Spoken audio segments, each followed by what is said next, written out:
My name is Shannin Strom-Henry. I live on Bainbridge Island, Washington, an island just off of Seattle. And I have a daughter who will turn 11 on Monday who has pulmonary hypertension. Zoe's story goes way back. When I was 20 weeks pregnant, I was told that she had a congenital diaphragmatic hernia. And our world sort of came to a screeching halt for a little while. That diagnosis in itself means there's a hole in the diaphragm, and her stomach and intestines and spleen were up in her chest cavity. So her lungs didn't form properly. That condition has a 50% chance of survival to begin with. So we knew we were in for a long haul on that. We ended up down in Portland instead of at Seattle Children's Hospital because the ECMO beds were all occupied at the hospital at the time. So they sent us down to Portland, and we spent 3 months in the NICU down there. And I lived down there at the Ronald McDonald House. And Jason, my husband, would commute back and forth from Seattle to down there. So that was sort of the first thing we were dealing with. But part of congenital diaphragmatic hernia is pulmonary hypertension. A lot of kids that have a CDH have pulmonary hypertension as a result of that. So it was a word we heard bantered about when she was little, but it was never something that was the immediate thing we were dealing with. We were more just dealing with trying to get her to survive and the day-to-day of all of that. Her repair on her hernia was done at about a month old. And as she sort of stabilized a little bit, she was still super frail, but as she was stabilized, they started talking about her pulmonary pressures more and talking about us getting back up to Seattle since they didn't have a clinic down there to deal with pulmonary hypertension. So it became sort of a thing then that was going to be the focus, along with all of the other, getting her to eat and do all the things that she wasn't able to do at the time. The adjustment was pretty crazy. We went from living in the hospital down there to being transferred up to Seattle Children's Hospital. And we went from the NICU to like the general floor because I think they weren't quite sure where to put us. We had people, like the nurse at the time didn't even know how to like suck the stuff out of her nose, which was crazy. I was like, oh my gosh, give me this thing, because they were all learning. So it was very much of a shock for us to go from 9 people in her room all the time to just sort of being on our own. After that, they soon got us into the cardiology clinic at Seattle Children's, and we started focusing on those aspects of it. She was immediately started on sildenafil, some diuretics, and some other things like that at the time. And she got stable enough to go home. So we ended up going home after 3 months in the hospital. She was on oxygen. She was tube fed. She needed a million meds all day long. I stayed home with her. I had quit working as soon as I had her and went from working full-time to being basically a NICU mom hanging at home. We learned as we went. It was a lot of work. It was tube feeds and medicines and stuff. And we started to, as 3, 4 months, 5 months into it, started to realize she wasn't going to get any better very quickly. And so that's when we started talking about doing like an IV Remodulin. Actually, it was Flowlon at the time that we did. And so at 9 months old, she had central line put in, and we started IV Flowlon. She also had a feeding tube placed at that point in time because we weren't getting anywhere with that either. We knew that was going to be a long haul. And lots of monitoring. I mean, I think Zoe got stronger very slowly. She was 2.5 when she started eating.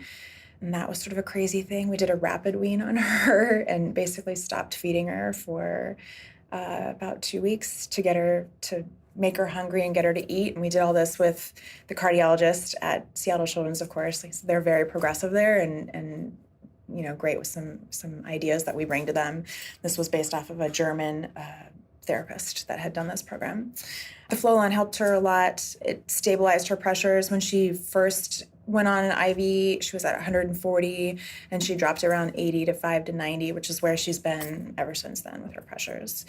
Our thing with Zoe was to live as normal a life as we can, but make sure quality of life is good. So I would still take her out, and we'd go shopping and do things and have birthday parties and do as much as we can with her. She was a happy little kid. That first central line that she had, she would scratch at it like crazy to the point where like she was gouging herself. And we couldn't figure out how or why she was doing this for the longest time. And I actually started doing some like creative things. So I work in costuming, so I know how to sew. And I started making these basically little crop top bra tops for a baby, basically, that would cover her site just to try and keep them out of her fingers. And I would make them in all these different patterns. And it helped a little bit, but she would still get in there. And we finally On that one, figured out she was allergic to the dressing and to the chlorhexidine. And I don't remember how we figured that out other than maybe we stopped using it to try and let it heal or something. And since then, she hasn't had any issues with that. She's always been very aware of her pump, but she's had it since she was, 9 months old. So she doesn't really know any difference. Since then, I've done other creative things with it. Like right now, she wears her pump in a little sock on a tank top, so it goes under all her clothes. When she was younger, used to be in one of those, those backpacks, the animal backpacks that have the leashes on them that people use. I would take those and make the pocket deeper in them because at that time she was on the CAD legacy pump, the big pump. So the pump was like the size of her back at the time because she was so little.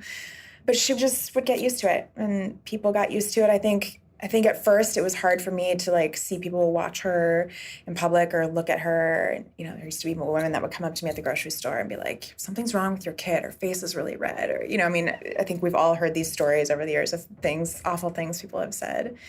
But you kind of get used to it. And Zoe's adapted really well. I think she doesn't let any of it faze her. I think, we keep her pump under wraps as much as we can, more for safety than anything, but she's not fazed by it. She's never been embarrassed by it. She started preschool at 3 in the school district, and they have been amazing. The school district's been amazing working with us on what she needs and, having a nurse on staff and letting us talk as little or as much about it as we want to. And so a lot of kids she goes to school with have known her since she was 3-4 years old and are used to her and know her limitations, know that she's sometimes on oxygen. Nobody thinks it's weird. They know she physically has limitations where she can't run as fast as they can or all that. But they're really good with helping her when she needs it. And she's sort of shockingly not embarrassed by it at all. We'll see how that changes when she gets older. But for right now, she's pretty chill about it. Zoe's been through a series of pumps and medicines, right? She started on IV Flovon. We then switched to IV Velitri when she was a couple years old, which is great. We didn't need ice packs. Then we switched to Remodulin, which was great. Eventually, we were able to get on the Chrono 5 pump, which has now been discontinued, that little tiny pump, which was a game changer for us. That probably happened when she was in 5th or 6th grade, which was really nice to have that pump not be so front and center anymore. And now she's on sub-Q Remodulin, which we've been doing for about 3 months now, so we're still figuring all that out.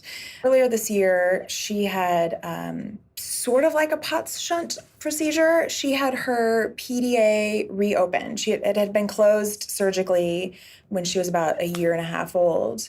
And the doctor here in Seattle was able to go back in and put a stent on the side of it from her PDA into the descending aorta, and basically do a pot shunt without having to go in and do open heart surgery.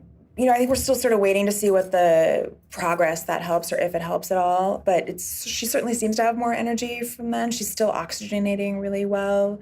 And that's been great. I have just always been a rabid researcher of all things related to Zoe. I think it started when she was diagnosed with a congenital diaphragmatic hernia, and I never knew what that was. And you just start digging into the world of the internet.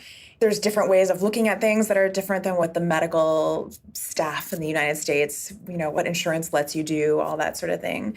But there's a world of information out there. So between the PH support groups, the family support group, again, going back to when Zoe was tube fed, finding this German psychologist who did this rapid wean thing. There's a lot of information out there and new ways of thinking about stuff. And I'm kind of one of those people that digs in and something will read it and be like, that's what we have to do. This sounds like it'll work. If we even try it, we'll try all the ways that the doctors normally recommend. And, if you don't get anywhere, then there's got to be other things. We're super fortunate. Seattle Children's Hospital and Dr. Young, her cardiologist there, they're really progressive and they like to hear our ideas and they love that we talk to the other parents in the groups and bring them ideas.